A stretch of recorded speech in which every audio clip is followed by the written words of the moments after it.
Background is I went to medical school and chiropractic school. I worked for the Mayo Clinic in infectious disease and cancer research for 6 years. Then I worked in the mission field in Costa Rica and Uganda for 2 years, diagnosing hard to diagnose populations. So the wildest, weirdest diagnoses you can imagine, that's what I love. I treat presidents, I treat celebrities. I have treated Justin Bieber, and he's okay with me telling you that. I treat the entire Astros team. Really amazing people trust me to figure them out. I only have one talent. My main talent is people call me the bulldog, meaning I dig and dig and dig until I find the root and I kill it. Okay, that's what I do. So I won't stop until I find the root. That's what I do in my own health, and it's what I do in my patients. And we fix the problem. We will not cover up your symptoms with medications because that's what neurologists do.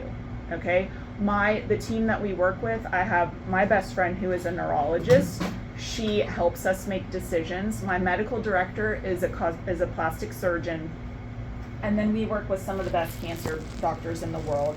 And then we also work with the SOT protocols, which is with RGCC lab in Greece. So they're the best of the best. Okay, so what you have is we all have a cup of health. Okay, so we all want our cups to be empty. If our cup is empty, we're living life on cruise control. Nothing is bothering us, okay? The book that I'm writing right now is called The 4 Pandemics, and when I started writing this book, I thought everything that we're dealing with right now is because of COVID. Oh, COVID is the enemy. It's all about COVID. And my publisher said, hurry up and finish writing it, and then I decided I changed my mind. It's not all COVID, and this is what I want to explain to you. So, in your cup, okay, you have, let me look at it.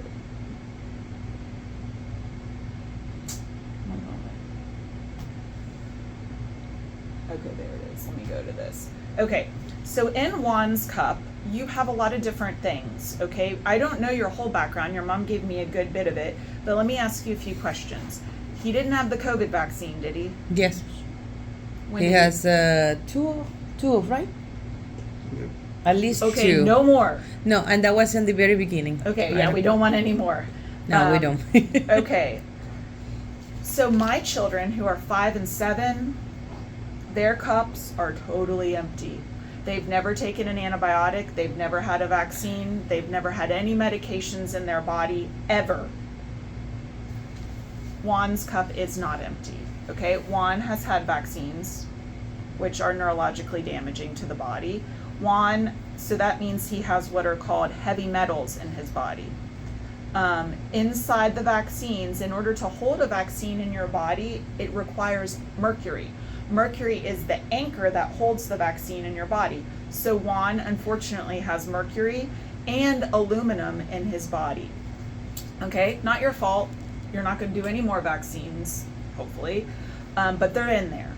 Also, Juan has cytomegalovirus in his body because it shows clear as day in his lab work.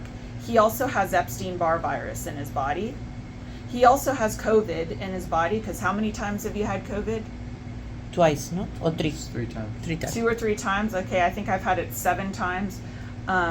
Okay, also, I'm willing to bet you, if I did a full Lyme panel on him and I looked at the 300 different bacterias, even though his Lymes are negative on here, he may have something. Some of the bacteria. So I'm going to just put down Lyme with a question mark. Okay, then also, he's a teenage boy. You're not vegan, are you? No. Okay, so he eats junk food, I'm sure. Do you eat some junk food? Yeah. So his gut bacteria is probably overgrown. So when I look at Juan's cup, I see a lot of different things. Now, I've treated hundreds of Lyme patients, and I want you to hear me very clearly. What I saw was that I test everybody for Lyme. I mean, I love testing people for Lyme. And I test my whole staff. And I said, I want to see if any of us have Lyme. All of us had bacteria at some level for Lyme's disease. And then I would test my Lyme's patients, and I go, how is it possible that my staff, that Helen, has more Lyme bacteria in her body than my Lyme patient? Think about that. Why does my Lyme patient have symptoms, but Helen has just as much, if not more, Lyme bacteria in her body, and she doesn't have any symptoms? How's that possible? Well, it's because her immune system is able to deal with it, and my Lyme's patient is not able to deal with it. You, my friend, have 1, 2, 3, 4, 5, 6 things that's going on in your body that your precious immune system is trying to tackle. So what I do in my clinic is I remove them one at a time. The one thing I cannot remove COVID. COVID is a genetically modified pathogen. It's not a virus. The medical community will tell you it's a virus. They are eventually going to have to change their story, okay, so they will. But we know it's a genetically modified pathogen, and once it's in your body, it's there forever. There's nothing we can do about it. So I can't remove COVID. COVID affects your body greatly. It damages your amygdala, which is the fear center part of the brain. That's why a lot of people who have COVID end up getting severe anxiety, because it attacks the amygdala. But let's just say I can't take out COVID, okay? But I can take out Epstein-Barr virus. I can take out cytomegalovirus. I can remove some of the heavy metals that are in your body. I can remove Lyme if you have Lyme. And I can repopulate the gut. And at the end of my treatment, you will have a perfect, near empty cup. And then that's when the symptoms are gone forever. How long has it taken me to empty my cup? Well, I didn't have as much information as I have now, so it's taken me about 2 years to empty my cup. When I first was hit, I was paralyzed for 6 months. I was in a wheelchair for 6 months. They did a lumbar puncture on me, and I tested positive, so Guillain-Barré. So what that is, and that's what you have. You have Guillain-Barré because you are testing positive for 2 viruses, cytomegalovirus and Epstein-Barr virus. They're very high. Look, very high. So what happens is when the body comes in contact with a virus, the virus can do a lot of different things, okay? For me, Epstein-Barr virus paralyzed me. One day I was walking across the stage, and the next day my legs felt wobbly. I had severe pain in my knees. I could not explain it. And it eventually got to the point where I couldn't even lift my toe. I could not walk at all. I had pings, numbness and tingling, okay?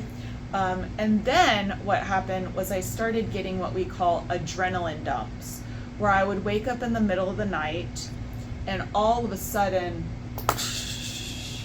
my body is jumping all over the place.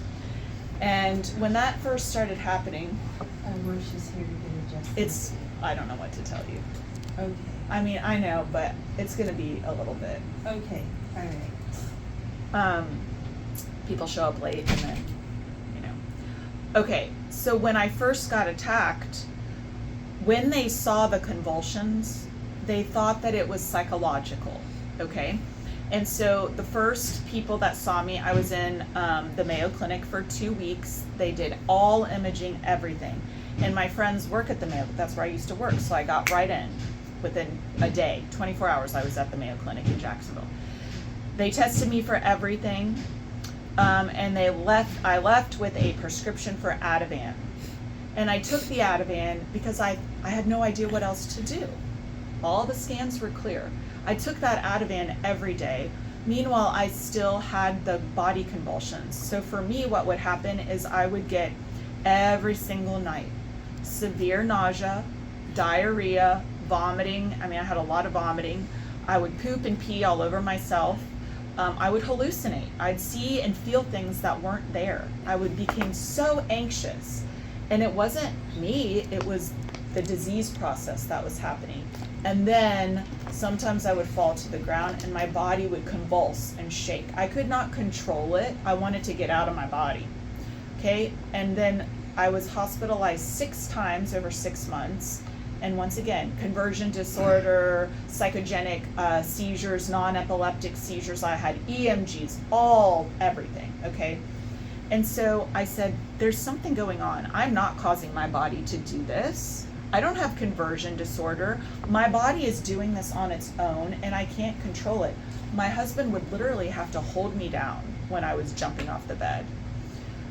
Eventually what we learned is this, okay? So I'm gonna show you another teaching moment.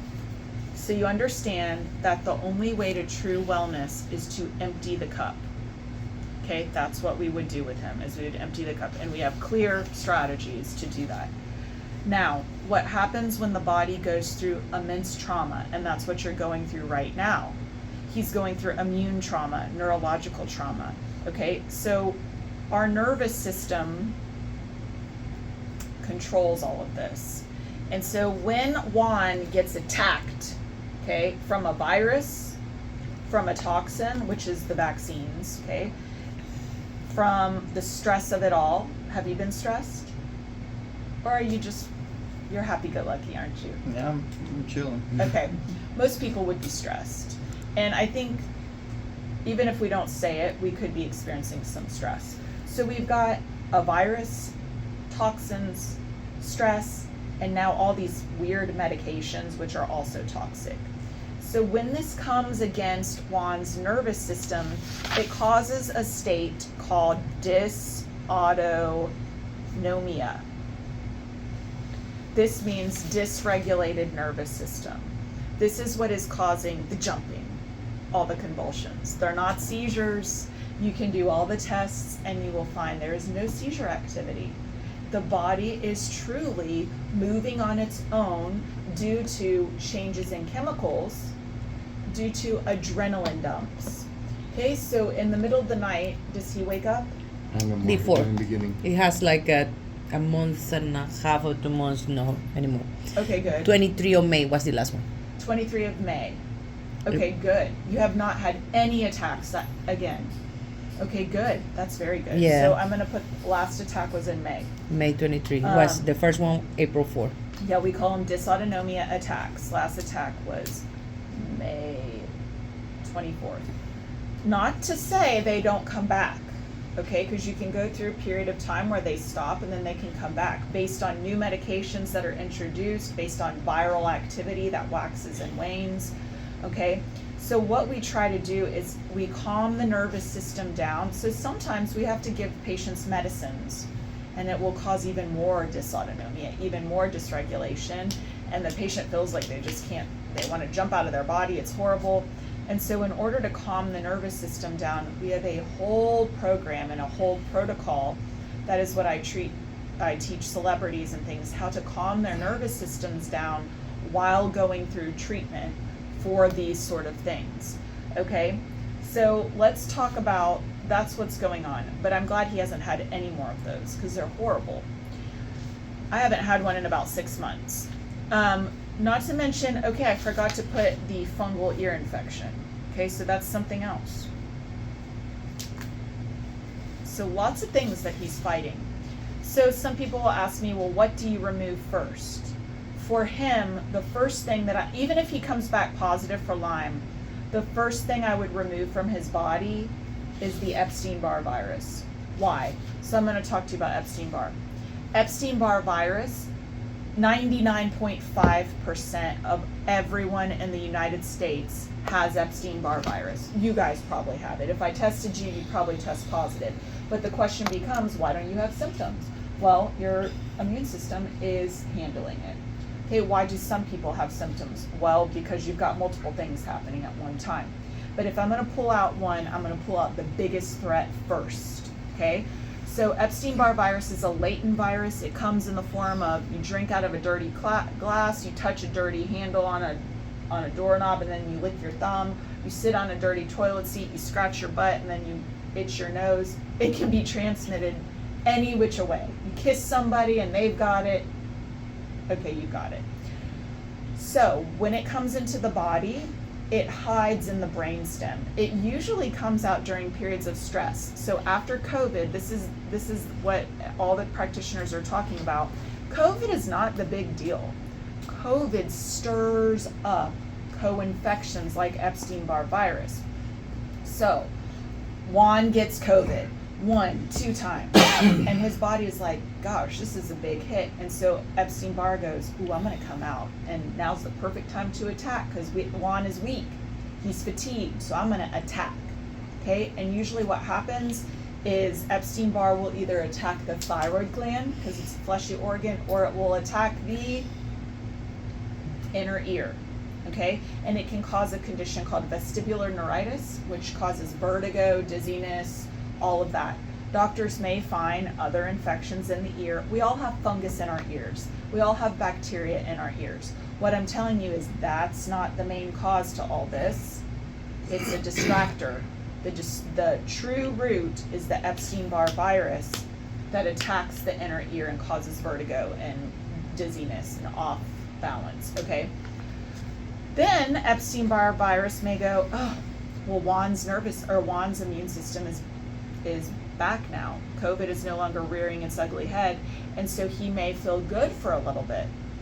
But then during another period of stress or sickness or disease, Epstein-Barr can come right back out of hiding and attack. It will attack the knee joints. That was one of the main things that I struggled with, is it attacks the knees. And I would cry. I mean, my knees hurt so bad. What is it from? The viral particles are attacking your knees. Okay? Sometimes it can cause pain in the elbows and other joints, but the main joint it seems to affect are the knees and even in the low back. Okay?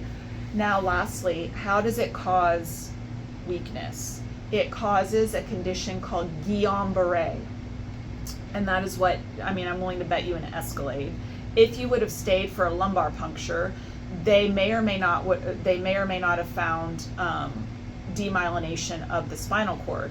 When they did my lumbar puncture, which was more damage than good. Yeah, that's what I stayed to. I wait I until wish the I would last. have never did it. Anyway, so they didn't even find demyelination in me.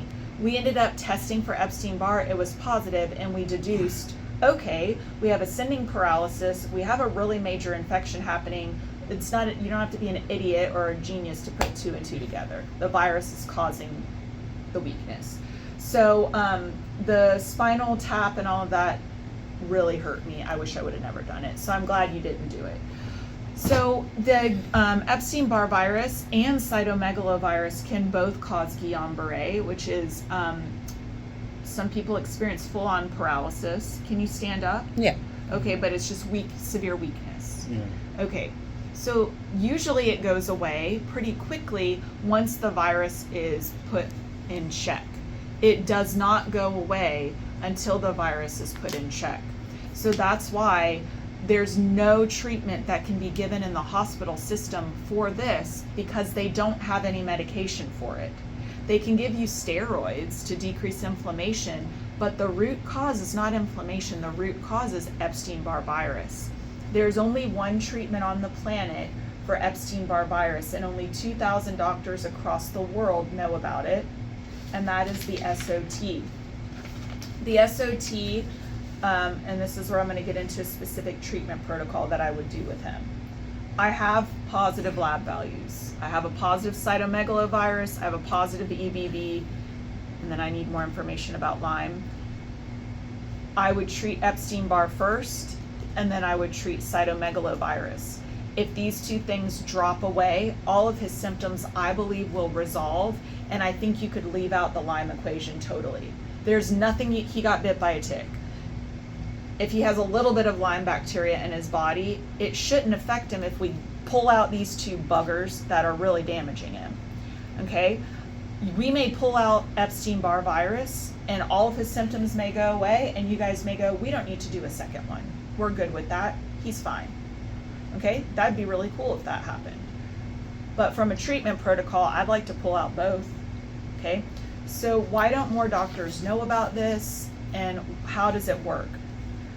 SOT treatment stands for supportive oligonucleotide therapy. What it does, so do you follow Justin Bieber? Do you know who Justin Bieber is? I know who he is. Okay, so recently he had a droopy lip. A lot of people saw that, and then he was like, his eye was dead. He had Epstein-Barr virus. It attacked his ear, so it caused, vertigo and dizziness and all of that. And then it also attacked the facial nerves to his face. So we did an SOT treatment on him for Epstein-Barr virus, and he was fine in 2 weeks. 2 weeks, he was fine. All his symptoms went away. His lip perked back up. His eye popped open. Everything's fine. Okay. Do you guys know who Magic Johnson is? Of course, yeah. He had AIDS. Okay. He no longer has AIDS because he did an SOT treatment. Okay. There are several presidents who had cancer. They no longer have cancer because they did SOT treatments. My family members have a lot of things, but we've done SOT treatments on all of them, and now they're perfect. My mom had Epstein-Barr virus, no longer. My husband had Epstein-Barr, no longer. And I've treated hundreds of patients. Okay, so why don't more people know about this? Well, there's only one lab in the world, RGCC, that offers it. They're in Greece. They will only allow practitioners to refer 12 patients a year to their clinic. Okay, because I'm a VIP doctor, they allow me to refer 24 patients a year to their clinic. I have a long wait list, long. Okay, we just released our wait list to 3 patients today. With that said, what is SOT therapy and why doesn't anybody know about it? Well, I just told you, they don't have the ability, this cannot be made known to the public because they would not be able to accommodate them all. There are 2,000 doctors who use RGCC. We are highly trained doctors, and we can only refer 12 to 24 patients a year, so that is their maximal ability to treat. Okay, we treat cancer patients, Lyme patient, Epstein-Barr, cytomegalovirus, AIDS, and herpes. That's all. Okay, so what it does, what we do is we pull the blood out of the arm on a Tuesday. We send the blood to Greece. What they do is they look at your DNA under a microscope. And on your DNA, you have bases that look like this. Okay, and so what they do is they pull out these chunks and they separate them into little fragments. Okay, and this is called a nucleotide base. That, when they separate that out of the DNA, they take these chunks and put them in a test tube. Okay, these act as a kill switch to the virus. So we then take this blood, we get it back from Greece, we inject it into the arm with some steroid, with dexamethasone and then Pepsid and a few other ingredients. And then we allow these nucleotide chunks to act as a kill switch to the circulating virus that's in his body. These attach to the virus and shut down their viral protein synthesis. It takes 6 months for these chunks to kill the circulating virus in the body. After the 6 months, I go, okay, now, Juan, let's draw your cytomegalovirus labs. Okay? And so what we may see is we may see the cytomegalovirus has gone down because now his immune system is free to fight that. And if that's the case, if the number's too low, then we go, you don't need an SOT for cytomegalovirus. If the number's still elevated, we say the war is not done. We need to continue fighting until we kill the second invader. So then what we would do is draw the blood for CMV, send it to Greece, get the nucleotide bases, inject those into his body, and wait another 6 months. And then by that time, he should be totally resolved. Okay, I know you may think that's a long time. I believe when we kill the EBV within a matter of weeks, he should feel better. Okay, now, and the EBV, like I told you, the weakness will stop once the EBV stops attacking and we lower it down. There are other treatment protocols out there that doctors will use for Epstein-Barr. Some of the treatment protocols are valcyclovir or Valtrex. Have they mentioned that to you? Like I say. Okay. I don't want to go that, I mean, we can do that for you. It's not a, I mean, but once again, that's a Band-Aid. If they say, oh, let's put him on Valtrex for a year, that's a Band-Aid. If he stops taking the Valtrex, the virus comes back, okay? And also, there's no research that indicates Valtrex really kills the virus. It doesn't kill it, it just makes him be able to deal with life and with the symptoms, okay? What I actually do is, because it would take nearly 4 weeks before I could draw his blood to do an EBV SOT, during the 4 weeks, I put him on an antiviral treatment protocol called monolaurin. It's a very simple supplement, and he would take that to lower the virus that's replicating, so that when he does the SOT, it's very powerful and it can kill everything. I'm trying to think if there's anything I didn't cover. It is very straightforward. This is what will fix him. Any other treatment plans, any other creative protocols that doctors come up with will never get to the root cause, which are the viruses. So that's how I would treat him. What are your questions? Now's the time for you to ask any questions at all. And you can keep it recording if you want.